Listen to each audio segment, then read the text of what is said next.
बातमी अहिल्यानगरमधून आहे। अहिल्यानगरमध्ये अवकाळी पाऊस आणि गारपिटीमुळे नुकसान झालंय। 11,600 हेक्टरवरील पिकांचं मोठं नुकसान झालंय। 80% पंचनामे पूर्ण झालेत आहेत। जिल्हाधिकाऱ्यांची ही माहिती आहे। मदतीची रक्कम शेतकऱ्यांच्या बँक खात्यांमध्ये जमा होणार आहे। अहिल्यानगर जिल्ह्यामध्ये 2 दिवसापूर्वी झालेल्या वादळी पाऊस आणि गारपिटीमुळे सुमारे 11,600 हेक्टरवरील पिकांचं मोठं नुकसान झालंय। यामध्ये पारनेर तालुक्यातील ढवळपुरी परिसरातील गहू, कांदा आणि कलिंगड पिकांचं प्रामुख्याने समावेश आहे।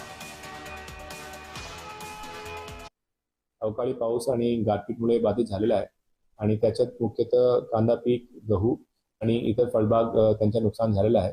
आणि शासनाचे निर्देशाप्रमाणे आपण जवळपास 80% पंचनामे आतापर्यंत पूर्ण केलेला आहे आणि उरलेले जे पंचनामे आहेत ते आज संध्याकाळपर्यंत पूर्ण होतील आणि आम्ही उद्यापर्यंत जे पंचनामा करून निधी मागणीची जे आमचं पत्र असेल ते शासनाकडे पाठवणार आहोत आणि शासनाकडून जे मदत भेटणार आहे त्यांना NDRFची गाईडलाईन्स प्रमाणे ते आम्ही शेतकऱ्यांचे अकाउंटमध्ये डायरेक्ट DBT मार्फत पाठवणार आहोत।